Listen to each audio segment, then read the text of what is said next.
And when Ganymede and Orlando start discussing love, the frisons simmering beneath the surface intensify. Rosalind's first tactic is to test Orlando's love by seeking every opportunity to disparage women. She tells him, "And I thank God I am not a woman, to be touched with so many giddy offences, as he hath generally taxed their whole sex withal." The adjective giddy hints at the unstable, inherent unreliability of the female sex. If this line was delivered by a man, sections of a Shakespearean audience might complacently nod in agreement. Women are flighty creatures, yes, most certainly. While section of a modern audience would dismiss the speaker as a sexist misogynist. However, crucially, this line is not delivered by a man, and this results in greater ambiguity of interpretation. As a woman herself, it would be an extraordinary act of collective self-loathing for Rosalind to dismiss her own sex so unambiguously, and mean it. As well as describing women as having so many giddy offences, she goes on to give further detail and describes their faults as monstrous, till his fellow fault came to match it. The use of such over-the-top adjectives, such as monstrous, to describe a typical characteristic of an entire sex is enough to convince the audience that Rosalind cannot mean what she says. Her extreme stance results in the audience mistrusting her generalities about women, and thus shows Shakespeare once again questioning the validity of stage gender stereotypes. In Act 3, Scene 2, there is sexual tension on stage as Rosalind as Ganymede tests Orlando about his feelings of love, painting a picture of a worst-case scenario woman. All the time, she knows full well that she is the object of his desire.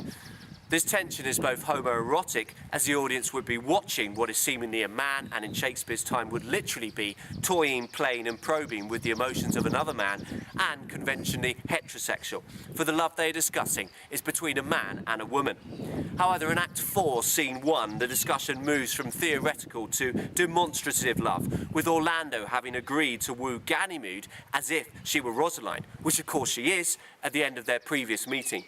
This results in an increase in sexual tension, as Orlando plays the role of a wooer with perhaps too much enthusiasm for the comfort of anyone with a slightly homophobic leaning.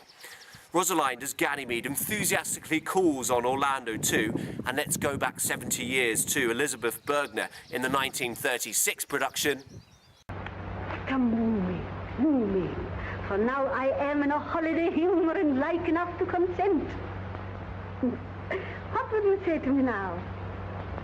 And I were your very, very Rosalind." Rosalind's zest for this role play, which allows her to be the socially subversive role as relationship orchestrator-in-chief, is highlighted in her flirty repetition of both woo and very. And Orlando's response shows that he too wants to participate fully in this pretense. He replies, "I would kiss before I spoke." Note how, in this version, Rosalind bounces backwards in shock at Orlando's response, eyes widened and mouth open.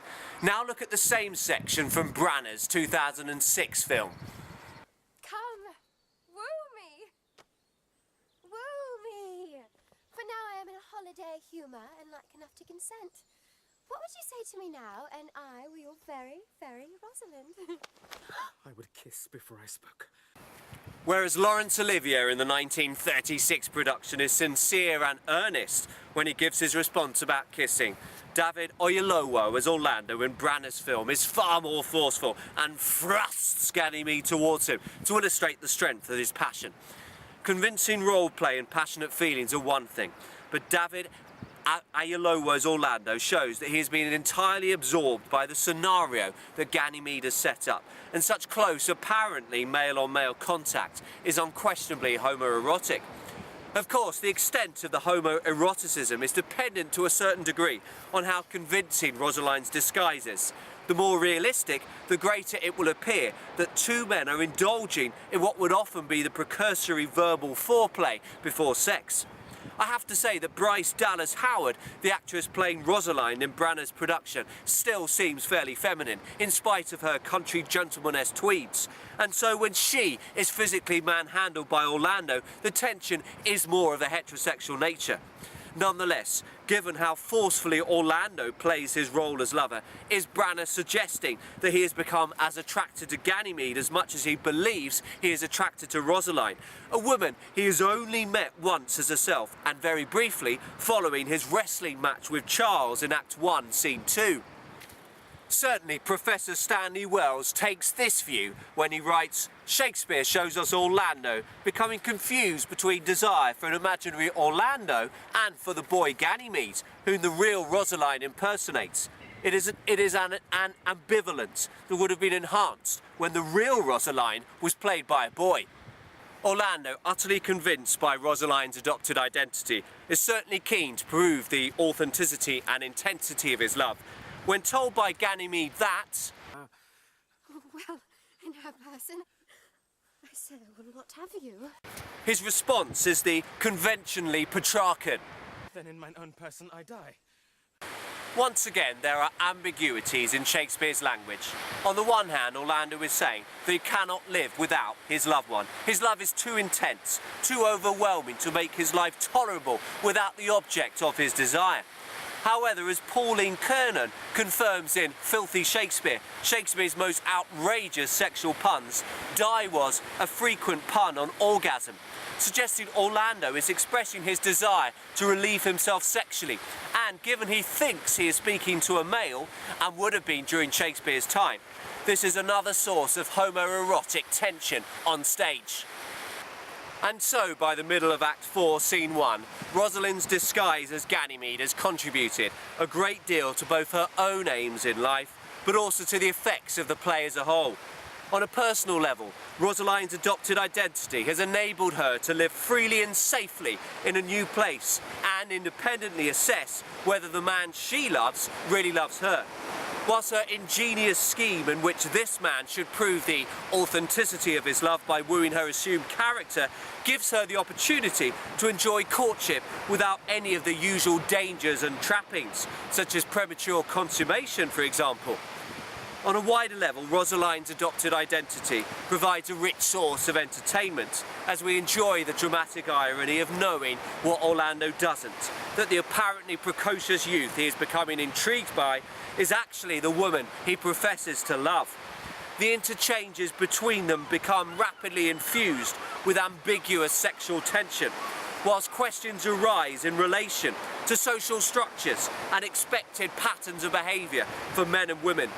Given that Rosalind is able to play the role of a man so convincingly and look after herself so effectively, is it appropriate that as a woman she should be expected to be subordinate, passive and weak?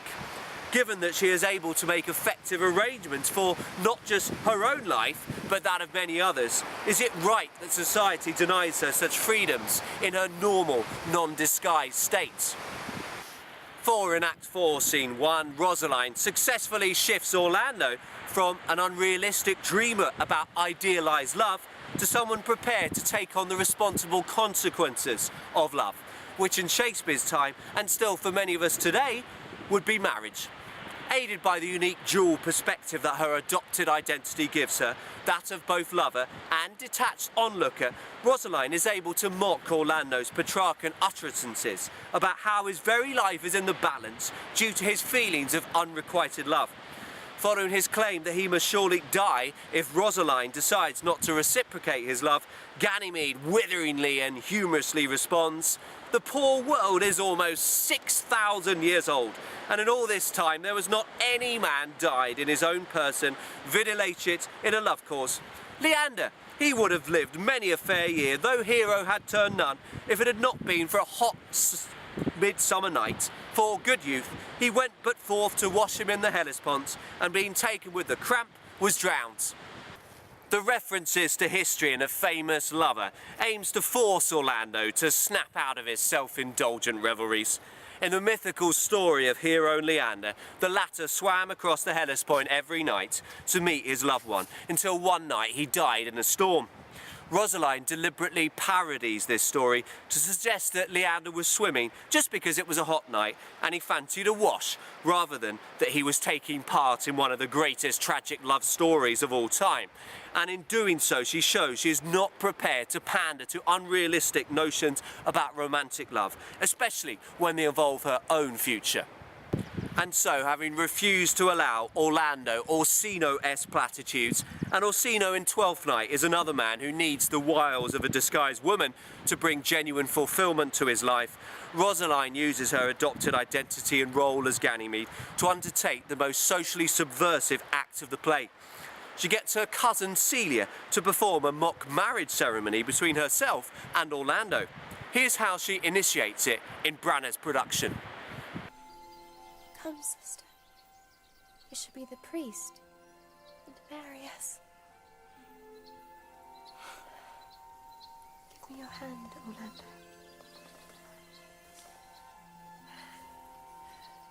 What do you say, sister? Pray thee, marry us. Branagh includes soft, mellow, the Tempest-esque, harmonious music in the background to create an enchanted atmosphere in which anything is possible. And to a certain extent it disguises just how subversive Rosalind's words are on a number of levels. Even in today's society, it is traditional for the man to take the lead when it comes to either asking a woman out or proposing marriage, and in Shakespeare's time this would have been very much the norm. Indeed, Shakespeare's society viewed women as the weaker, more fallible sex, in need of spiritual guidance by a husband or father. Society was profoundly misogynistic and preoccupied with a deep fear of female sexuality and its potential consequences. Within this context, a woman not just organising a marriage, albeit a mock one, but getting another woman to act as the priest. Remember, the Church of England only permitted the ordination of women priests in 1992, As You Like It was written in early 1600, is shockingly subversive. On one level, Rosalind as Ganymede is playfully extending her testing of Orlando's love to its logical conclusion, although the pair's successful completion of this mock ceremony must contribute towards Orlando's statement in Act 5, Scene 2 that he can live no longer by thinking, and therefore his rapid acquiescence to a miraculous, real wedding ceremony the following day. However, on another level, the audience is likely to reflect that the only consequences of Rosalind's willful disregard for what women should and shouldn't do are positive. The education of Orlando, the bringing together of Phoebe and Silvius, and her own marriage to Orlando. By extension, the audience may well begin to reflect on the legitimacy of such narrow, socially defined roles for women within the world they inhabit. But it would be inaccurate to say that Shakespeare, through his portrayal of Rosalind and her assumed character Ganymede, is advocating a radical overhaul of society's conventions.